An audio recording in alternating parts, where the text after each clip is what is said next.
Hello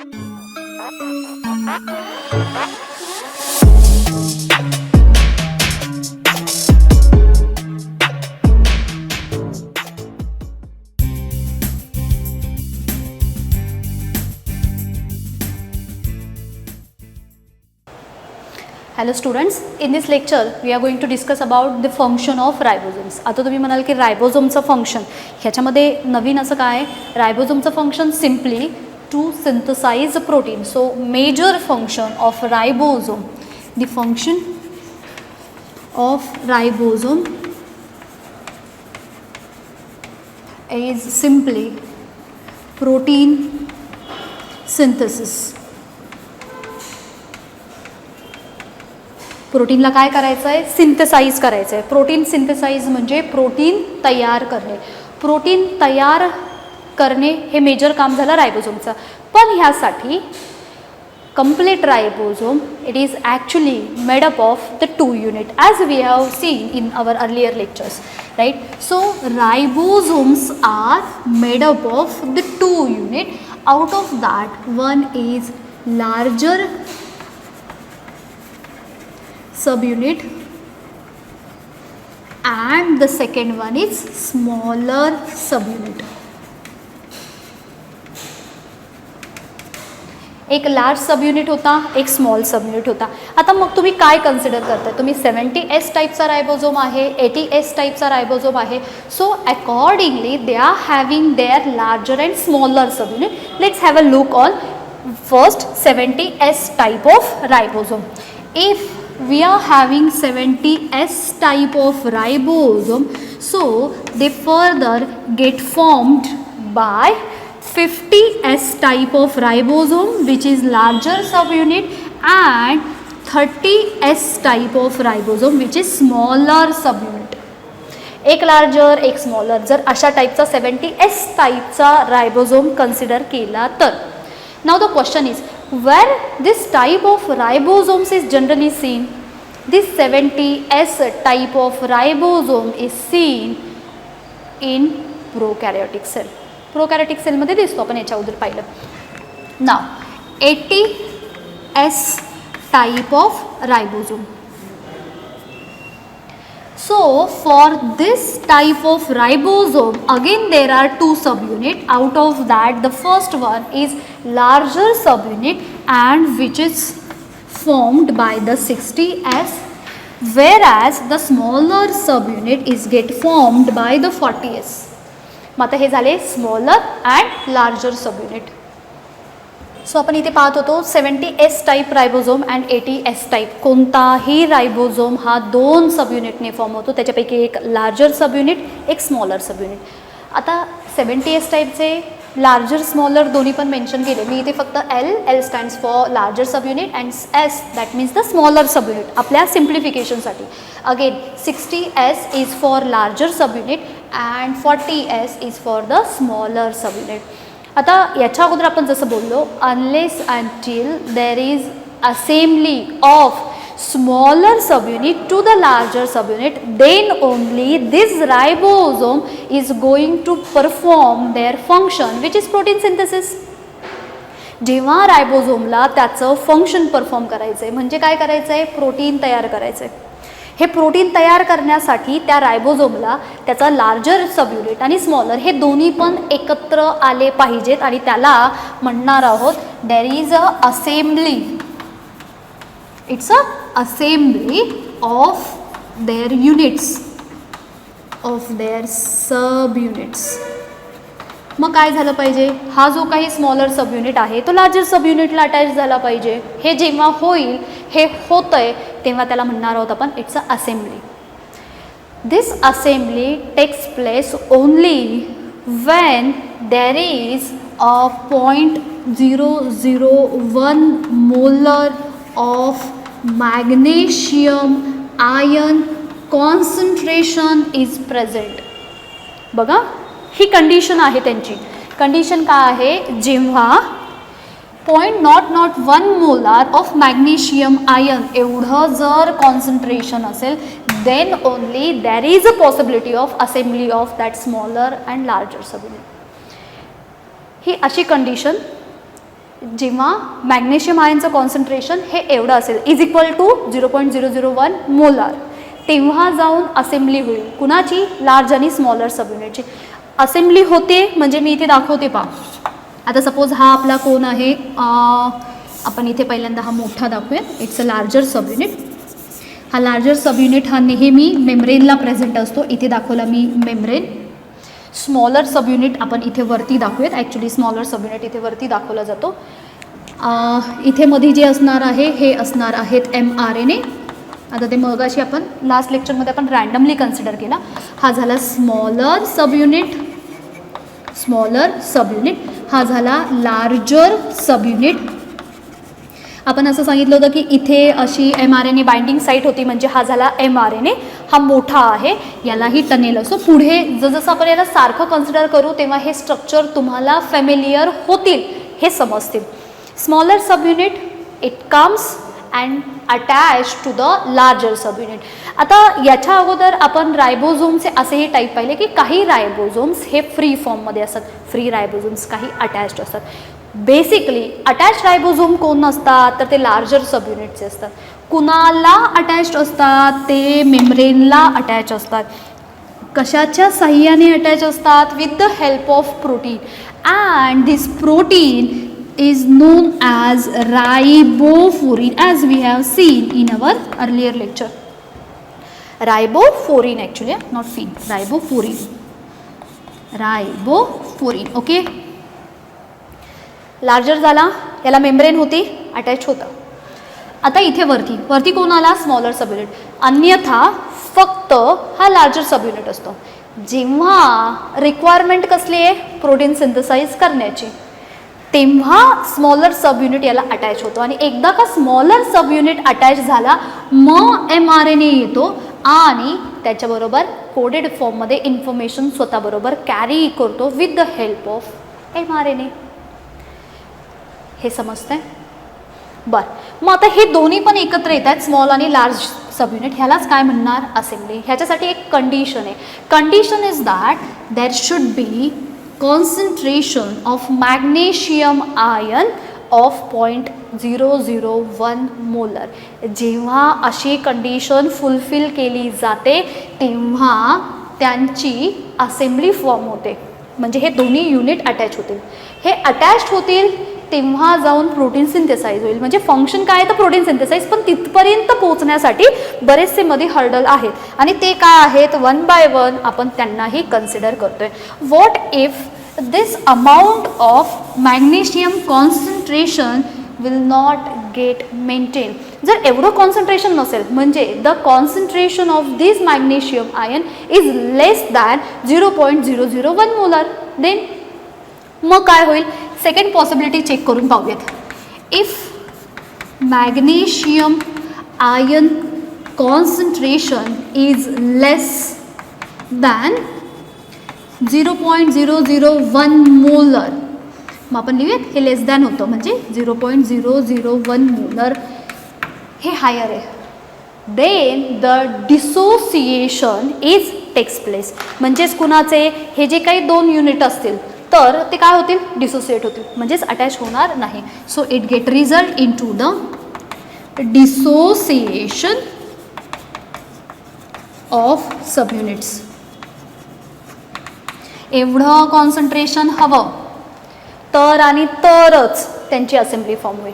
assembly काय important आहे तर त्यांना हे फंक्शन परफॉर्म करायचं आहे. जर ह्याच्यापेक्षा लेस असेल, less than 0.001 molar concentration of magnesium ion is present, then the dissociation of that subunit will takes place. And what if the concentration of such magnesium ion is quite higher than this concentration? Means if magnesium ion concentration is higher than 0.001 molar, मग हे higher आहे म्हणजे हे concentration इथलं higher कुणापेक्षा? ह्या कॉन्सन्ट्रेशनपेक्षा. So further it get result into the dimer formation. मग आता याचा रिझल्ट काय मिळाला? It get form into the dimer formation. आता हा डायमर काय, डिसोसिएशन कळाला, अटॅच फॉर्ममध्ये असेल तर ते निघायला सुरुवात होतील, असेंब्ली होणारच नाही, हे फंक्शन परफॉर्म होणार नाही. ह्या केसमध्ये डायमर फॉर्म होतात, म्हणजे हा एक स्मॉल सब युनिट आला, हा एक लार्ज सब युनिट आला. आता हे परत रफ आहे, प्रत्येक वेळेला त्याचा mRNA प्लाझ्मा मेम्ब्रेन ते दाखवत नाही, आपण रफली कन्सिडर करतोय. अँड नाव कॉन्सन्ट्रेशन जास्त होतं, याच्यामुळे काय झालं, दोन रायबोझोमचे युनिट एकमेकांना अटॅच झाले and such structure is known as dimer formation. आता पहा, डाय मीन्स दोन, राईट.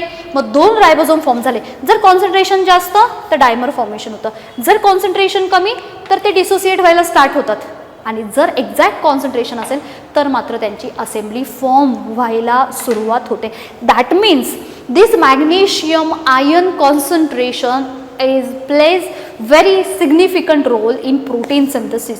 आणि हे मात्र आपल्याला इथे मेन्शन करणं फार मस्ट आहे. काय, the amount of or the magnesium ion concentration plays very significant role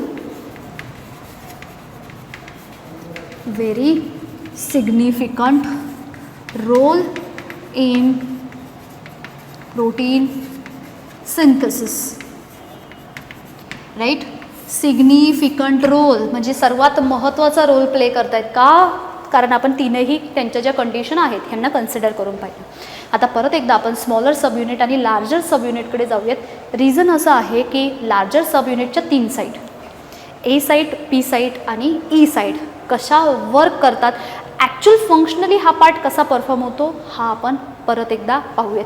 तोपर्यंत हा पार्ट समजला आपल्याला. असेंब्ली कशी फॉर्म होते, असेंब्ली फॉर्म होण्यासाठी हे कॉन्सन्ट्रेशन गरजेचं आहे. किती, 0.001 मोलार. कुणाचं, मॅग्नेशियम आयनचं. एवढं असेल तर असेंब्ली पॉसिबल. जर ह्याच्यापेक्षा कमी असेल तर डिसोसिएशन होईल. जर ह्याच्यापेक्षा जास्त असेल तर मात्र डायमर फॉर्मेशन होतील. हे समजतात. So in this way this magnesium ion concentration plays very important role. आता आपण जाऊयात की पॉलिझोम्स किंवा पॉलिरायबोझोम्स कशा पद्धतीने फॉर्म होताना दिसत आहेत.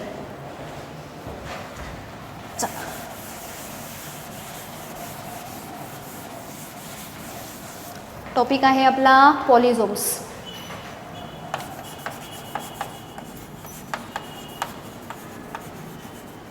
पॉलिझोम्स और पॉलिरायबोझोम्स.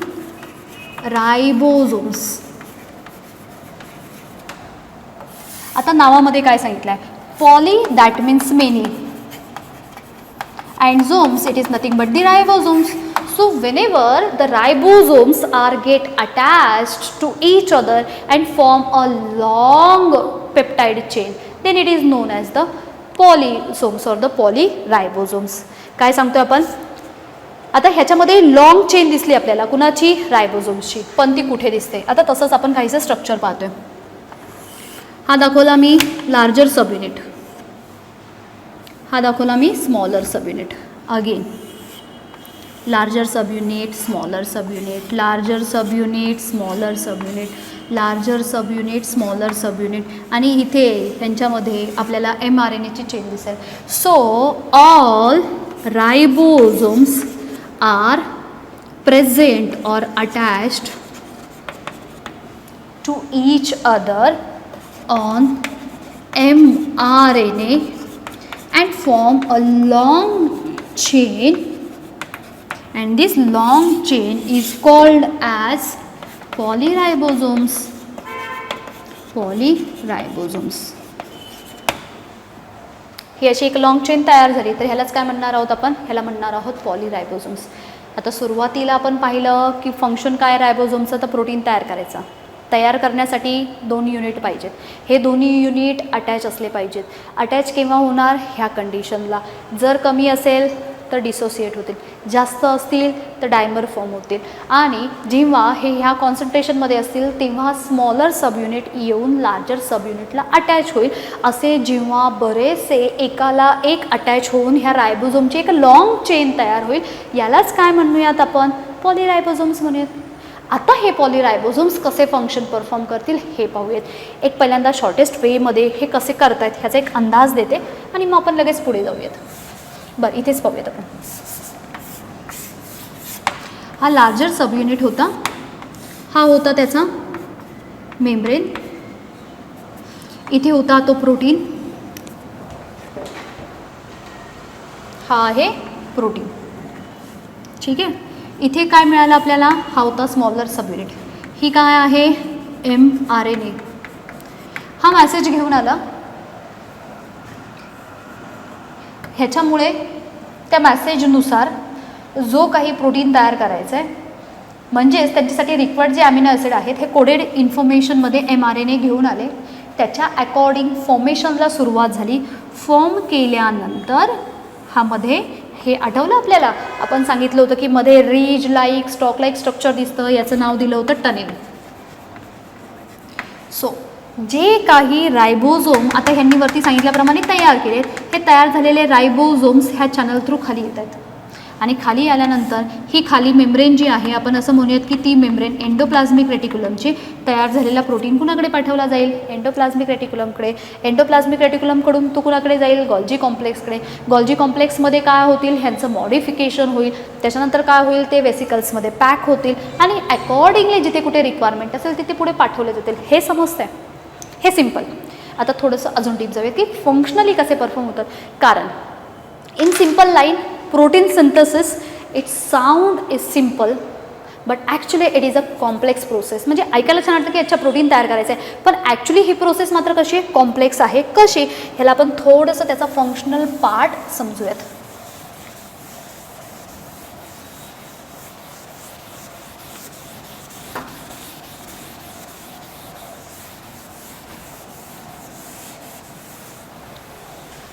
चला,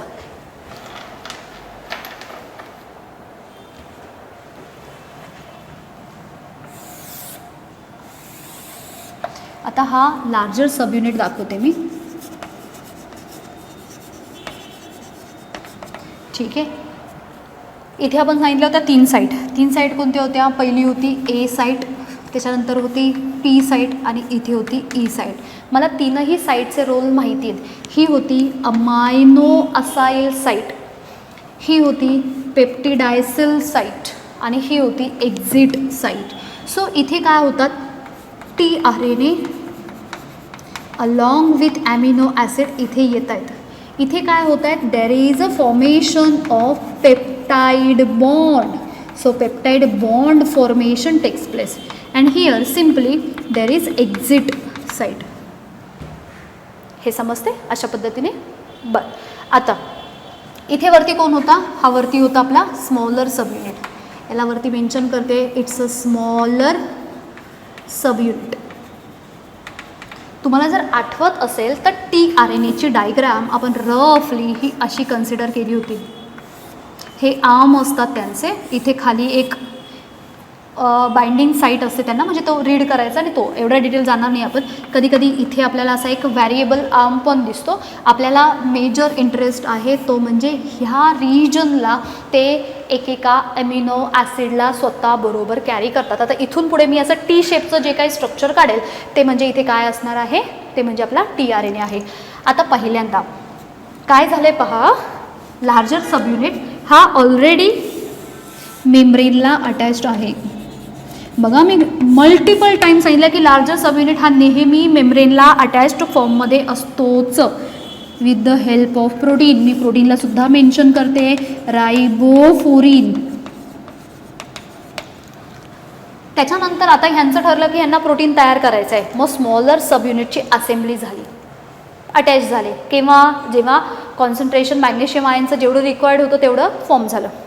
आता अटॅच झाल्यानंतर इथे mRNA. आता mRNA हा मात्र लिनियर फॉर्ममध्ये असतो, आपण त्याला वेवी नाही दाखवूयात, आपण त्याला ॲज इट इज, हा आहे आपला mRNA. कोण आहे हा mRNA. mRNA, it's name it self suggest, it carries message along with it. मग नेहमी हे कॅरी करताना कोडेड इन्फॉर्मेशन असते आणि ही कोडेड इन्फॉर्मेशन नेहमी ट्रिपलेट कोडॉनच्या फॉर्ममध्ये आहे. हे कुठे आहे? Triplet codon. आता हे जे ट्रिपलेट कोडॉन असतात नेहमी सुरुवात होते त्याला म्हटलं जातं it's a start codon. Start codon हा नेहमी असतो AUG. हे नायट्रोजिनस बेस आहेत हे लक्षात येत आहेत. बरं, AUG it codes for मिथिओनिन.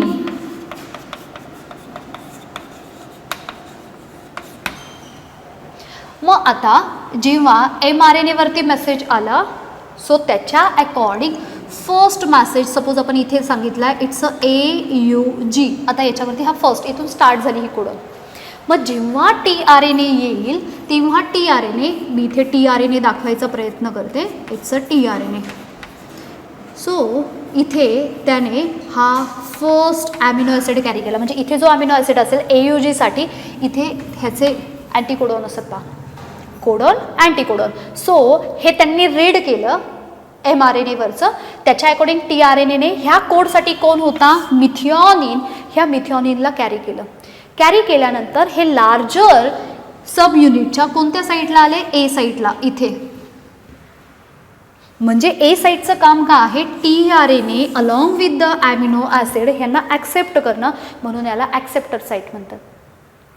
Accept केल्यानंतर आता महत्त्वाची गोष्ट, mRNA ज्या काही आहेत ह्या आपल्याला इथून मूव्ह होताना दिसत नाही. ते जे काही स्मॉलर आणि लार्जर सबयुनिट असतात ते मूव्ह होताना दिसत. म्हणजे एकदा इथे वाचल्यानंतर हे काय होणार आहेत? आता थोडेसे पुढे सरकतील. पुढे सरकतील तेव्हा हा जो पार्ट असेल तो इथे येईल आणि याच्या पुढचा सपोज कोडॉन जो आहे तो आहे सपोज CCC. ठीक आहे. मग ह्यांनी इथे घेऊन आले, त्याच्यानंतर हे पुढे जातील आणि हा जो पार्ट असेल तो इथे येईल A पार्टला. इथे CCC साठी सुद्धा काय केलं? सपोज त्यांनी पुढचा जो ॲमिनो ॲसिड आहे तो घेऊन आले इथे, it's a second amino acid. मग त्यावेळेस ह्या स्टार्ट कोडॉनसाठी जो ॲमिनो ॲसिड होता तो ह्यांना समजला, हे घेऊन आले. त्याच्यानंतर इथे आले, इथे त्यांनी तो ॲमिनो ॲसिड रिलीज केला. रिलीज केल्यानंतर हा एम्प्टी झालेला tRNA इथून पासून निघून गेला. म्हणजेच हे आता इकडे कसं दिसेल आपण ह्याला कन्सिडर करूयात, म्हणजे तुम्हाला एक अंदाज येईल ह्याच्या पुढच्या स्टेपमध्ये नक्की काय होतं आहे. हा होता आपला लार्जर सब युनिट, हा मेम्ब्रेन, इथे तो अटॅच असलेला पार्ट, हा स्मॉलर सब युनिट, इथे हा मेम्ब्रेन, त्याच्यानंतर इथे A site, P site, E site. आता इथे काय झालं आहे? हा जो पार्ट होता इथे जो प्रेझेंट होता तो इथे आला. इथे याच्याकडे फर्स्ट ॲमिनो ॲसिड आहे 1, इथे येणार आहे दुसरा ॲमिनो ॲसिड 2. इथे पहिला कोडॉन होता तो होता AUG, इथे आला CCC.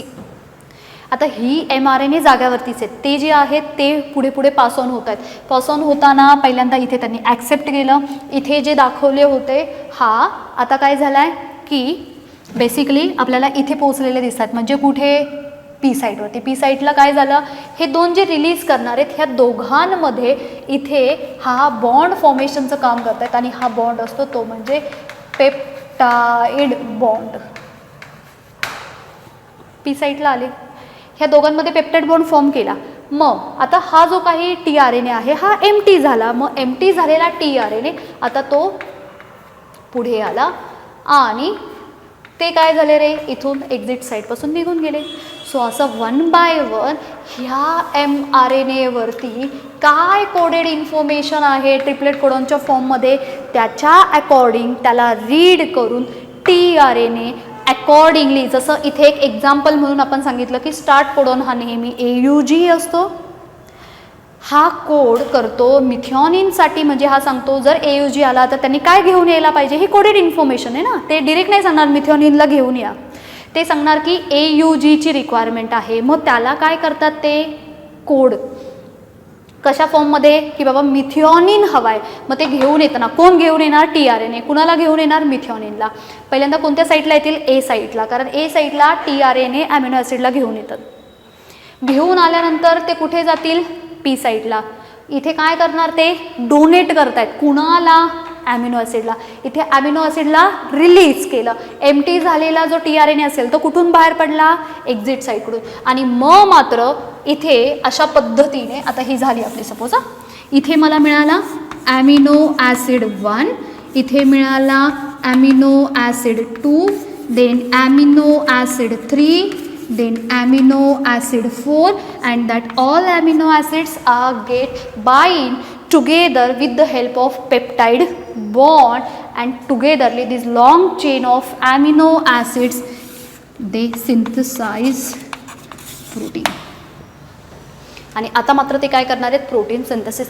अजूनही आपण हा पार्ट प्रोटीन सिंथेसिसचा डिटेल पाहिलेला नाही आहे. Actually this part comes under the molecular basis of inheritance. जेव्हा तो टॉपिक येईल तेव्हा ट्रान्सक्रिप्शन, ट्रान्सलेशन, ट्रान्सलोकेशन तीनही term along with the central dogma आपण तिथे स्टडी करूयात. आता फक्त काय आहे की आपल्याला हे समजून घ्यायचं की प्रोटीन सिंथेसाइज कशा पद्धतीने होते.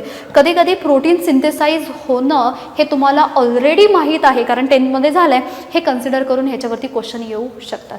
सो इथे आपण ह्याला अशा पद्धतीने कन्सिडर केले. आता मला तुम्हाला सांगायचं आहे काय सिम्पली आपण काय सांगितलं की प्रोटीन सिंथेसाइज होतं पण जसं साऊंड इतका सिम्पल वाटतो तेवढी सिम्पल मात्र ही प्रोसेस नाही आहे. ह्याचे सिक्वेन्स दाखवायचा प्रयत्न करते की कशा पद्धतीने हे फर्दर पुढे आपल्याला फॉर्म होताना दिसून येत आहेत. हे तर समजलं आपल्याला पॉलिझोम पॉलीरायबोझोम्स नावानुसार लक्षात ठेवले. आता अजून एक महत्त्वाचा पार्ट पाहत आहे हे कसे तयार होत आहेत. मी सिक्वेन्स सांगायचा प्रयत्न करते. ज्यांना हा पार्ट डिफिकल्ट वाटतो आहे त्यांनी होल्ड करून फक्त लक्ष ठेवा की रायबोझोम प्रोटीन तयार करत आहेत ट्रान्सक्रिप्शन, ट्रान्सलेशन, ट्रान्सलोकेशन पद्धतीने. आणि जेव्हा मॉलिक्युलर बेसिस ऑफ इनहेरिटन्सचा टॉपिक येईल तेव्हा डिटेलमध्ये पाहू. सो तेव्हा एकदा तुम्ही त्याला कन्सिडर करा, नो इश्यू. आता इथे आपल्याला काय सांगायचं आहे पहिल्यांदा काय झालं असेंब्ली घडली किंवा पहिल्यांदा लार्जर सब युनिट हा अटॅच्ड होता मेम्ब्रेनला. त्याच्यानंतर जर प्रोटीन सिंथेसाइज करायचं असेल तर स्मॉलर सब युनिट आला. स्मॉलर सब युनिट किंवा कंडिशन होती की आपल्याला प्रोटीन तयार करायचं आहे. हे आले म्हणजेच काय झाली यांची असेंब्ली. असेंब्ली झाल्याच्या नंतर मग mRNA काय होते it comes and bind to the smaller subunit. mRNA bind झाल्यानंतर तिने काय कॅरी केला कोड. त्यांची जी इन्फॉर्मेशन असते ती कोडेड फॉर्ममध्ये असते. नेहमी कशी असते ती ट्रिपलेट कोडॉन. सो त्यांचा अँटीकोडॉन कॅरी करणारे ते कोण असतात tRNA कॅरी करून घेऊन येतात. ते लार्जर सब युनिटच्या साईटकडे पोचवतात. लार्जर सब युनिटच्या साईटमध्ये अकॉर्डिंगली कसे जातात पहिल्यांदा A site to P site आणि P site to E site आले. हे सगळं होऊन ह्यांच्यापासून तयार काय होतंय long chain of amino acid. Long chain of amino acid. ही long chain of amino acid is further get converted into the protein synthesis. आता हे प्रोटीन कुठे तयार झालंय हे प्रोटीन तयार झालंय रायबोझोममध्ये म्हणजेच जो लार्जर सब युनिट आहे तो. मग आता मी इथे फक्त लार्जर सब युनिट दाखवते. ह्या लार्जर सब युनिट हा मेम्ब्रेन परत मगाचा part it's a membrane part. इथे मध्ये होता हा टनेल लाईक पार्ट. तयार झालेले हे सर्व इथून कॅरी झालं आणि कुठे जाऊन पोचलंय एंडोप्लाझ्मिक रेटिक्युलमच्या मेम्ब्रेनकडे. मी इथे डिरेक्टली लिहिते it get reaches to the endoplasmic membrane. आता endoplasmic membrane it further get passed to the Golgi bodies or the Golgi complex where the modification of such substances takes place. इथे काय झालं तर इथे झालं modification.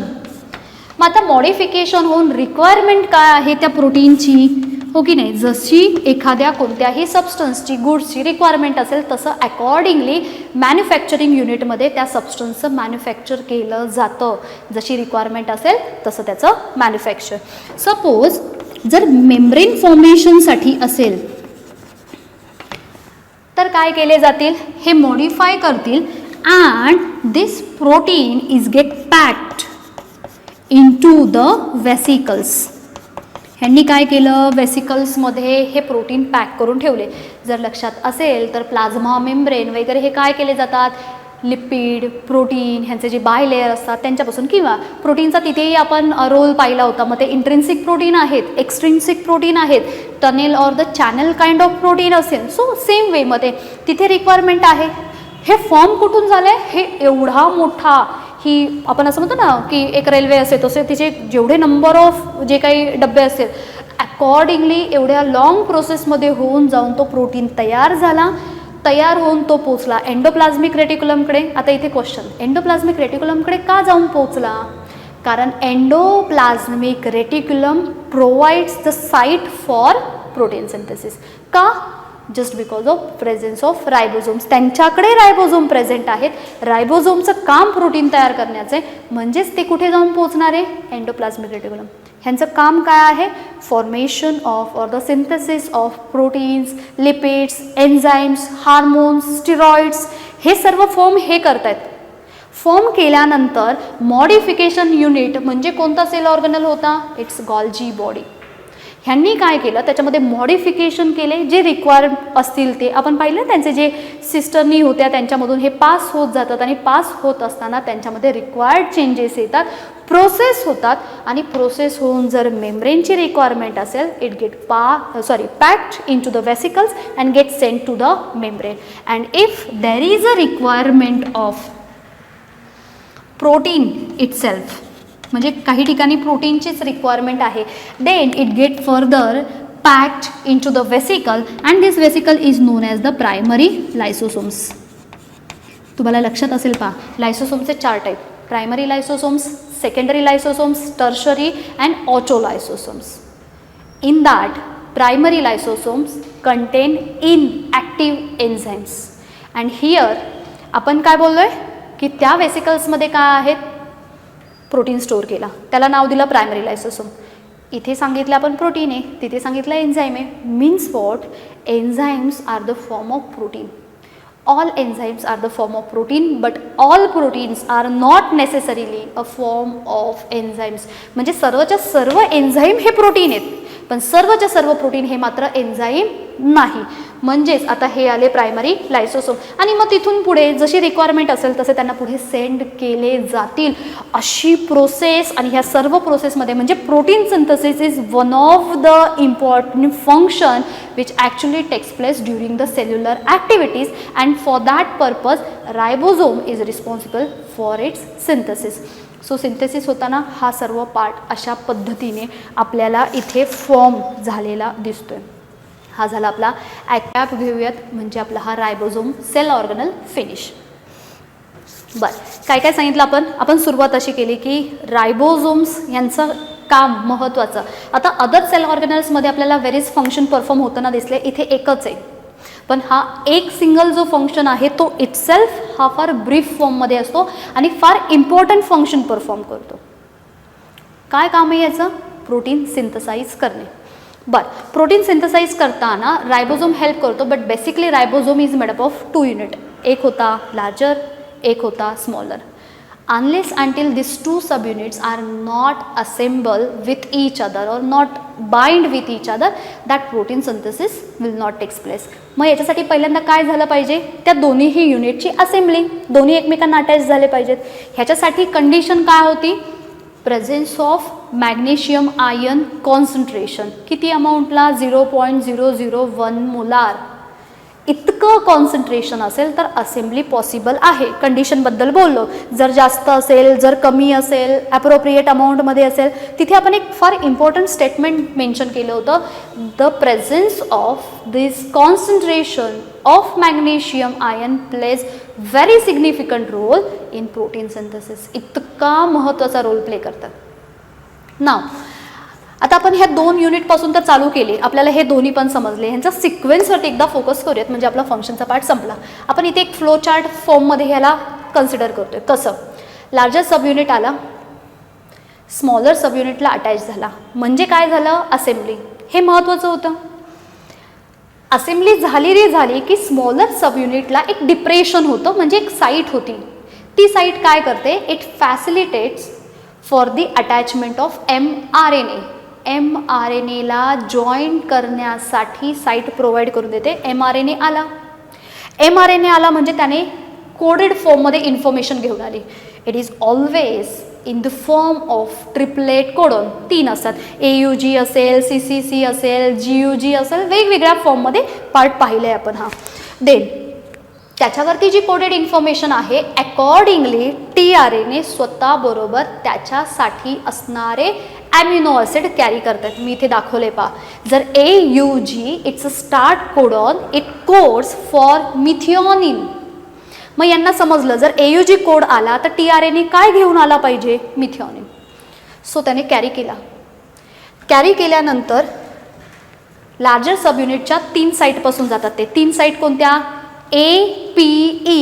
A site it's a amino acyl site. P site ही सांगितली होती पेप्टिडायसिल site, आणि E होती ती म्हणजे एक्झिट. मला सिम्पल वेमध्ये लक्षात ठेवायचं असेल तर A site that means the acceptor site. मग ॲक्सेप्टन्स कुणाचा आहे, tRNA along with the required amino acid. दुसरा पेप्टाईड बॉन्ड फॉर्मेशन. ह्याच्यामध्ये काय झालं, त्यांनी डोनेट केला, जो ॲमिनो ॲसिड फॉर्म झाला किंवा त्यांनी कॅरी केला तो तिथे रिलीज केला, त्यांनी ॲक्सेप्ट केला. इथे ॲक्सेप्ट केल्यानंतर 2 जे काही ॲमिनो ॲसिड यांच्यामध्ये बॉन्ड फॉर्मेशनला सुरुवात झाली. लॉंग चेन तयार करायची ना आपल्याला. मग हे जे ॲमिनो ॲसिड्स असतील एकमेकांना जॉईन होतात with the help of this peptide bond. आणि एकदा का ह्या tRNAने ॲमिनो ॲसिडला रिलीज केलं की tRNA त्याची एक्झिट होते एक्झिट साईटपासून. बरं, एवढं सगळं परफॉर्म झालं. त्याच्यानंतर आता तयार झाली ही लॉंग चेन, कुणाची, ॲमिनो ॲसिडची. And this long chain of amino acids further going to form protein. That means protein synthesis, जो आपला मेन फंक्शन आहे तो. तयार झालेला प्रोटीन लार्जर सब युनिटमधल्या टनेल थ्रू जाऊन पोचला एंडोप्लाझ्मिक रेटिक्युलमच्या मेम्ब्रेनकडे. मेम्ब्रेन थ्रू जाऊन पोचले गोल्जी बॉडीजकडे. गोल्जी बॉडीजमध्ये मॉडिफिकेशन झालं, प्रोसेस झाले, अँड देन फर्दर ते पॅक करून वेसिकल्स मार्फत प्रोव्हाइड केले गेले जिथे कुठे त्यांची रिक्वायरमेंट असेल तिथे. So in this way ribosomes perform the function for protein synthesis. In our next lecture we are going to take up one more cell organelle. Thank you.